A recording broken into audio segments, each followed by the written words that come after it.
এটা এটা বলছি আপনাকে, উনি প্রথম লাইনটা মানুষের কিন্তু স্লিপ অফ টাং হয়। যদি আপনি দেশকে ভালোবাসেন নিজের মতো করে, এটা আই হ্যাভ এ প্ল্যান বলাটা খুব দোষের কিছু না, যেটা আমেরিকার সেই নেতা বলেছিলেন। হ্যাঁ, ড্রিমটা প্ল্যান হয়েছে। তো পরবর্তীতে উনি যখন বুঝলেন যে এটা আই হয়ে গেছে, ওনাকে কিন্তু কেউ সংশোধন করে দেননি, উনি নিজে থেকেই বলছেন উই হ্যাভ আ প্ল্যান। গেল 1 নাম্বার। 2 নাম্বার, আমি আপনাকে প্রমাণ দেই উনি সবাইকে নিয়ে কাজ করতে পছন্দ করেন। এটার কারণ আমি আপনাকে প্রমাণটা বলি। শেখ হাসিনা সরকারে থাকা অবস্থায় আরো আজকে থেকে প্রায় 2.5-3 বছর আগে উনি 31 দফা বিএনপি পেশ করেছে জাতির উদ্দেশ্যে প্রেস কনফারেন্স করে। সেই 31 দফাটা কিন্তু বিএনপি একা করেনি।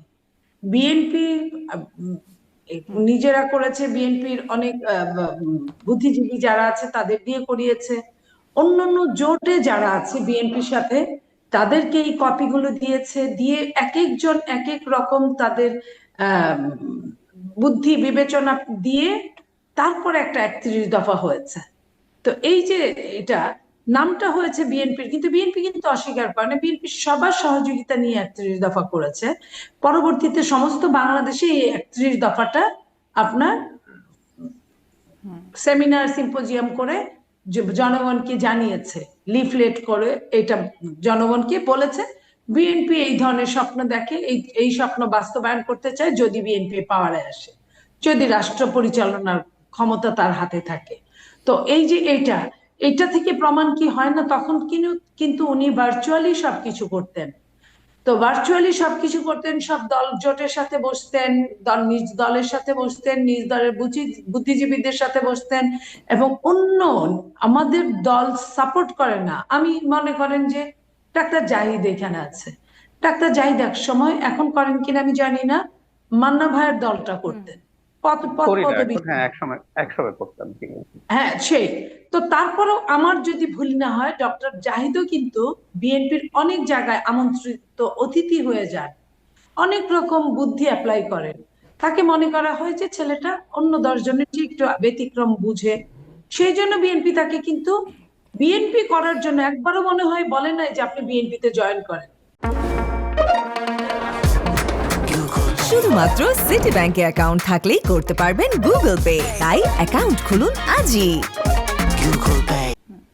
সো এই জায়গায় এটা নট অনলি জাহিদ, এটা এই টাইপের আরো অনেকেই আছে যারা বিভিন্ন লেখালেখির সাথে জড়িত, টকশো করে না, লেখালেখির সাথে জড়িত, তাদেরকে নিয়েও আপনার বিএনপির একটা ব্রেইন নামে একটা সংগঠন আছে, সেইখানে কিন্তু বিভিন্ন দলের লোকজন, তাদেরই বরং বেশি অগ্রাধিকার ওখানে।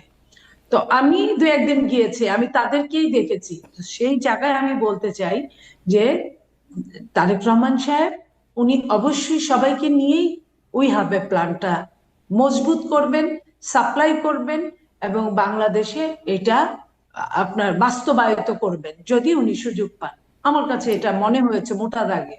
জি, অনেক ধন্যবাদ ইলোফার চৌধুরী মনি।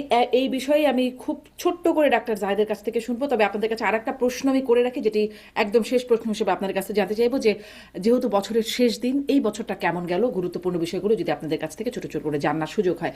ডাক্তার জাহিদ, তার আগে এটা একটু বলেন যে I have a plan, we have a plan, আমি আসলে প্রশ্নটা এই অ্যাঙ্গেল থেকে করছিলাম, তিনি তার নিয়ন্ত্রণটা তারেক রহমানের পুরোপুরি তার হাতে, তো আর কোথাও থেকে তার নিয়ন্ত্রণ নেই তো, যেটি তিনি লিখছিলেন যে তার একক নিয়ন্ত্রণাধীন নয় তার সিদ্ধান্ত, সেজন্যই আসলে এই প্রশ্নটা করা। ডাক্তার জাহিদ, আমি একটা জিনিস খুব স্পষ্টভাবে বলি যে ক্ষমতায় থাকা আর না থাকা কিন্তু ডিফারেন্ট ব্যাপার। উনি যত বড় দলেরই নেতা হন না কেন, তিনি এখনো বাংলাদেশের প্রধানমন্ত্রী নন। ফলে অনেক সিদ্ধান্তই তার পক্ষে নেওয়া কঠিন হয়ে যাবে। এখন বাংলাদেশের ক্ষমতায় ভিন্ন দেশ আছে, নানান রকম খেলোয়াড় দেশের ভেতরে এবং দেশের বাইরে আছে তো। এবং কেউ কেউ মনে করে এটা তাদের লাইফ টাইমের জন্য শেষ চান্স, এমন চান্স তারা আর পাবে না বাংলাদেশ যদি ডেমোক্রেটিক প্রসেসে ঢুকতে যায়। কিন্তু এই মানুষটাই যখন নির্বাচিত হয়ে, যদি নির্বাচিত হন, আমি আমি মোর দ্যান কনফিডেন্ট যে উনি নির্বাচিত, মোটা দাগে যদি ফেয়ার নির্বাচন হয়, নির্বাচিত প্রধানমন্ত্রী হবেন। যখন তিনি দেশের ড্রাইভিং সিটে আসবেন, এবং জরুরি কথা শারমিন, সেটা হচ্ছে জনগণের ভোটে আসবেন, which is very important. Sheikh Hasina যখন ম্যান্ডেট, শেখ হাসিনা বলে না, তারেক রহমানও যদি জনগণের ম্যান্ডেট ছাড়া কোনোদিন ক্ষমতায় থাকতে যান, তখন তার হাতে আসলে আর অনেক কিছু থাকবে না। তখন বহিঃশক্তি, দেশের অভ্যন্তরে মিলিটারি, পুলিশ আপনাকে দিয়ে তাদের কাজ করাবে ক্ষমতায় রাখার বিনিময়ে। তো যেহেতু একটা ফেয়ার অ্যাকসেপ্টেবল ইলেকশনের মাধ্যমে জনগণের ম্যান্ডেট নিয়ে তিনি ক্ষমতায় আসবেন, তার প্ল্যান বাস্তবায়ন তিনি তার মতো করেই করতে পারবেন। সেটা অন্যদের খুব বেশি, আমি কথাটা খুব বেশি বলছি, কারণ হলো পৃথিবীর বাস্তবতা আছে কতগুলো। আপনি জনগণের ভোটে নির্বাচিত হলেও দেশের মধ্যে নানান পাওয়ার সেন্টার্স আছে, এটা উনি বলে না, এনিবাডি। দেশের বাইরে নানান রকম প্লেয়ার্স আছে, জিওপলিটিক্স আছে, এর মধ্যে কিছু ব্যালেন্স হয়তো করতে হয়, কিন্তু মোটা দাগে তিনি যা করতে চান তিনি সেটা করতে পারবেন, কেউ তেমন কোনো বাধা দিতে পারবে বলে মনে করি। অনেক ধন্যবাদ। শেষ প্রশ্ন, বছরটা কেমন গেল, কেমন ছিল দেশের মানবাধিকার, কেমন ছিল দেশের মানুষ এবং সরকার কেমন চালালো এই বছর?